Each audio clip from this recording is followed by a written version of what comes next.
ഒരു ഗ്രാമത്തിൽ ഒരു കൊച്ചു ചുണ്ടലി ഉണ്ടായിരുന്നു. വയലിനടുത്തായി ചുണ്ടലി നല്ലൊരു കുടിലും പണിതിട്ടുണ്ടായിരുന്നു.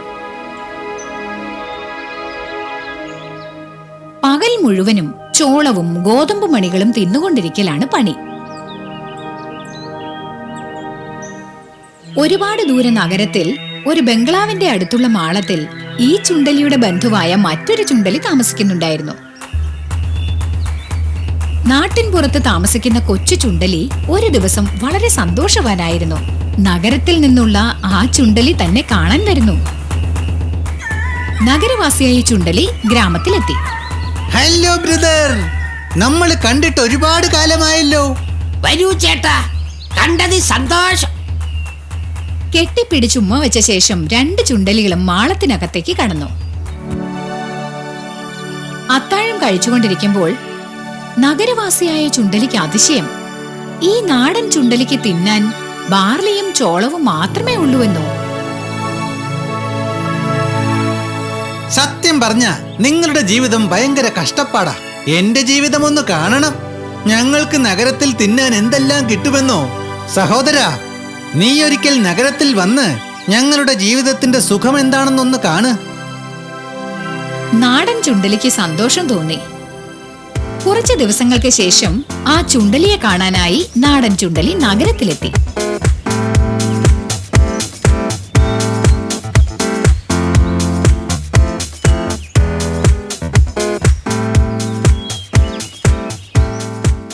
ഗ്രാമത്തിൽ നിന്നെത്തിയ നാടൻ ചുണ്ടലിയെ നഗരത്തിലെ ചുണ്ടലി നേരെ കൂട്ടിക്കൊണ്ടുപോയത് താൻ താമസിക്കുന്ന ബംഗ്ലാവിന്റെ അടുക്കളയിലേക്കാണ്. അവിടെ വലിയൊരു ചാക്ക് നിറയെ പഞ്ചസാര. നഗരവാസിയായ ചുണ്ടലി പഞ്ചസാര പാക്കറ്റിൽ ദ്വാരമിട്ടു. നാടൻ ചുണ്ടലിയോടും ആവശ്യാനുസരണം ഓട്ട തുളച്ചോളം പറഞ്ഞു. രണ്ടു ചുണ്ടലികളും കൂടി മതിയാവോളം പഞ്ചസാര തിന്നുകൊണ്ടിരിക്കുമ്പോൾ ഇതുപോലെ രുചികരമായൊരു സദ്യ താൻ ഉണ്ടിട്ടേയില്ലെന്ന് തോന്നി നാടൻ ചുണ്ടലിക്ക്. നഗരത്തിലെ ചുണ്ടലി എത്ര ഭാഗ്യവാനാണെന്ന് ചിന്തിക്കുകയായിരുന്നു നാടൻ ചുണ്ടലി. ഓടിക്കൂ! നഗരവാസിയായ ചുണ്ടലി മുന്നറിയിപ്പ് നൽകി. രണ്ടുപേരും ആവുന്നത്ര വേഗത്തിലോടി ചുമരിലെ ദ്വാരത്തിനടുത്തെത്തി. സുരക്ഷിതമായ സ്ഥലത്തെത്തിയപ്പോഴാണ് നാടൻ ചുണ്ടലിക്ക് ശ്വാസം നേരെ വീണത്. അയ്യയ്യേ, ഇതൊക്കെ നാണം കെട്ട ഏർപ്പാടാ. ഇനി നമ്മൾ ആ അലമാരിയിലേക്ക് പോകണ്ട. അല്ലല്ല, ഞാൻ നിന്നെ സ്പെഷ്യൽ ഐറ്റംസ് ഉള്ള കച്ചവടക്കാരന്റെ അടുത്തേക്ക് കൂട്ടിക്കൊണ്ടുപോകാം. വാ. നാടൻ ചുണ്ടലിയെയും കൂട്ടി നഗരവാസിയായ ചുണ്ടലി പീടികയിലേക്ക് നടന്നു. പീടികയിലെ അലമാരിയിലാണെങ്കിലോ ഒരുപാട് അടുക്കുകളായി ജാമുകൾ, ചാക്കിനകത്തും പുറത്തുമായി നിരത്തിയിട്ടിരിക്കുന്ന പഴങ്ങൾ, പലതരം മിഠായികൾ. പീടികയിലെ അലമാരയിൽ നിന്നുയർന്ന നറുമണം കേട്ടപ്പോൾ നാടൻ ചുണ്ടലിക്ക് ഭയങ്കര സന്തോഷമായി. അവസാനം അലമാരയുടെ അവസാന ഭാഗത്ത് വെച്ചിരുന്ന പാൽക്കട്ടിയുടെ മണമോ! അമ്മോ! നാടൻ ചുണ്ടലി ആ പാൽക്കട്ടി എടുത്ത് കടിക്കാൻ പുറപ്പെടുകയായിരുന്നു. നല്ല കാലം നഗരവാസിയായ ചുണ്ടലി ഇത് കണ്ടു. അയ്യോ, അരുത്, അത് എലിക്കണിയാ. നഗരവാസിയായ ചുണ്ടലി അതിനെ തടഞ്ഞു. എലിക്കണിയോ? അതും നിനക്കറിയില്ലേ? നീ ആ പാൽക്കട്ടിയിലൊന്ന് തൊട്ടാൽ മതി, വലിയൊരു കത്തി നിന്റെ തലയിൽ വന്ന് വീഴും. അതോടെ നിന്റെ കഥ കഴിയും. നാടൻ ചുണ്ടലി എലിക്കണിയിലേക്ക് നോക്കി, പാൽക്കട്ടിയിലേക്ക് നോക്കി, പിന്നെ നഗരവാസിയായ ചുണ്ടലിയെയും നോക്കി. പറയുന്നോണ്ടൊന്നും തോന്നരുത്. എനിക്ക് നാട്ടിലേക്ക് മടങ്ങാൻ തോന്നുന്നു. എനിക്ക് അവിടത്തെ ബാർലിയും ചോളവും ഒക്കെ മതിയേ. ഉള്ളത് മനസ്സമാനത്തോടെ തിന്നാവല്ലോ.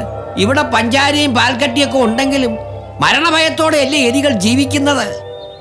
നാടൻ ചുണ്ടലി ഗ്രാമത്തിലെ വീട്ടിലേക്ക് മടങ്ങി.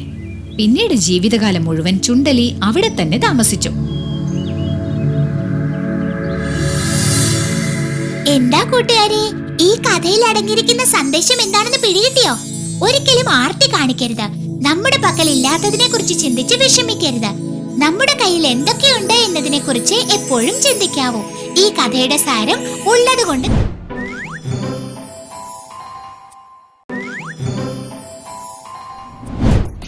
ആനകളും ചുണ്ടലിയും. ഒരിക്കൽ കാട്ടിലുള്ള ആനകളെല്ലാം കൂടി പറ്റും പറ്റുമായി ഭക്ഷണം അന്വേഷിച്ച് മറ്റൊരു സ്ഥലം തേടി പുറപ്പെട്ടു. ആനകൾ നടന്ന വഴിക്ക് ധാരാളം ചുണ്ടലികളെ ചവിട്ടി അരച്ചുകൊണ്ടാണ് പോയത്. അങ്ങനെ മറ്റുള്ള ചുണ്ടലികളെല്ലാം ഒത്തുകൂടി. ആനകളുടെ നേതാവിനെ കാണാനും ഇക്കാര്യം അറിയിച്ച് ഇതിനൊരു പരിഹാരം കാണാനും അവർ ആ സമ്മേളനത്തിൽ തീരുമാനിച്ചു. ചുണ്ടലികളുടെ നേതാവ് മറ്റു ചുണ്ടലികളോടൊപ്പം വന്ന് ആനകളുടെ വഴി തടഞ്ഞു. ആരാണ് ഞങ്ങളുടെ വഴി തടയുന്നത്? ജീവനിൽ കൊതിയുണ്ടെങ്കിൽ മര്യാദയ്ക്ക് ഓടിപ്പൊയ്ക്കോളാം. ആനച്ചേട്ടാ, ദേഷ്യപ്പെടരുത്. ആനകൾ ധൈര്യശാലികളാണെന്നത് ലോകം മുഴുവനും അറിയാവുന്ന കാര്യമാണ്. നിങ്ങളുടെ വഴി തടഞ്ഞ് യാത്ര തടസ്സപ്പെടുത്താനല്ല ഞങ്ങളിവിടെ വന്നത്. മരണത്തെക്കുറിച്ചുള്ള ഞങ്ങളുടെ പേടി അറിയിക്കാനാ വന്നത്. നിങ്ങളുടെ കാലിനടിയിൽപ്പെട്ട് ഞങ്ങളുടെ ധാരാളം കൂട്ടുകാർ മരിച്ചിരിക്കുന്നു. അതുകൊണ്ട് നിങ്ങളുടെ യാത്രയുടെ വഴി മാറ്റുകയാണെങ്കിൽ ഞങ്ങൾക്കെല്ലാവർക്കും വളരെ ഉപകാരമായിരിക്കും. ഈ ഉപകാരം ചെയ്യാമോ? ഞങ്ങളോട് ക്ഷമിക്കണം. നിങ്ങളെ നശിപ്പിക്കണമെന്നുള്ളതല്ല ഞങ്ങളുടെ ഉദ്ദേശം.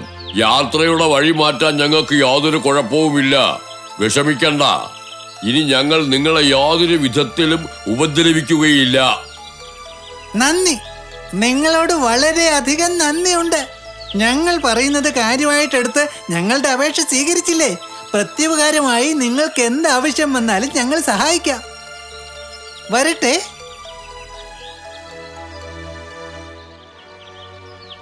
ഇത്രയും ചെറിയ ചുണ്ടലുകൾ മഹാകായന്മാരായ നമ്മളെ സഹായിക്കാമെന്ന് പറയുന്നത് കേൾക്കുമ്പോൾ ചിരിയാണ് വരുന്നത്.